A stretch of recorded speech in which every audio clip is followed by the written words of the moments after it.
It's really a very simple and I think age-old idea about renewal and rebirth. And like every day is day one.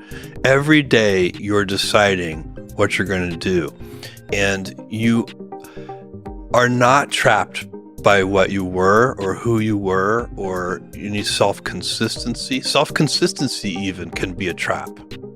And so day one thinking is kind of, we start fresh every day, and we get to make new decisions every day about invention, about customers, about how we're going to operate, what our even as deeply as what our principles are. We can go back to that. It turns out we don't change those very often, but we change them occasionally.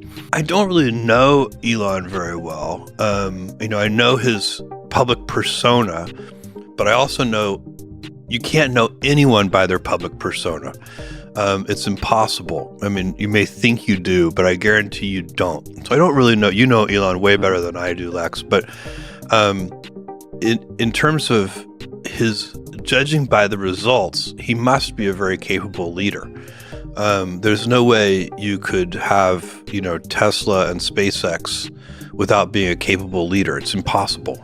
No, I'm a bright guy who's terribly interested in what he does. So I've spent a lifetime doing it, and I've surrounded myself with people that bring out the best in me. And you don't need to be a genius in what I do. That's the good thing about it. If I went into physics or a whole lot of other subjects, I'd be an also-ran. But I am in a game that you don't need.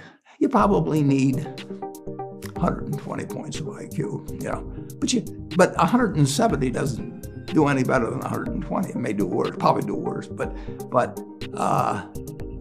you don't really need brains.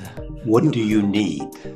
You need the right orientation. I write a little bit about the annual report, but the choosing what you do and who you do it with. You're gonna, if you're like me, you're gonna spend 70 years or something. My assistant hasn't worked the whole time with me, but she went to work for Berkshire when she was 17, and she still looks 17, and now, she'll be with us 50 years here pretty soon.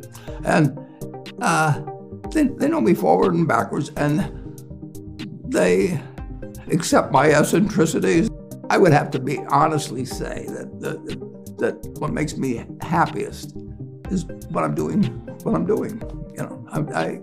I enjoy two things about it. One, I know I'll win over time. That doesn't mean I'll beat everybody else or anything like that, but I'm in a game that's very, very, very easy if you have the right lessons in your mind about what you're buying. I'm not buying stocks. I'm buying pieces of overwhelmingly American business. And I'm happy when that's when I'm doing it. I'm happy when stocks are going down. I'm happier when stocks are going down because I can buy more of them with the same amount of money. I'd be happy if I was a farmer. I'd want farmland to go down so I could buy more acreage. If I was, it just makes sense.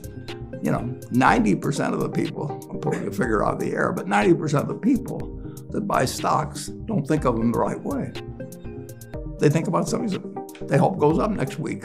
And they think about the market as something they hope goes up. And if it's down, they feel worse. I feel better. And you think about? Pardon me? And what do you think about? I think about what the company's going to be worth 10 or 20 years from now.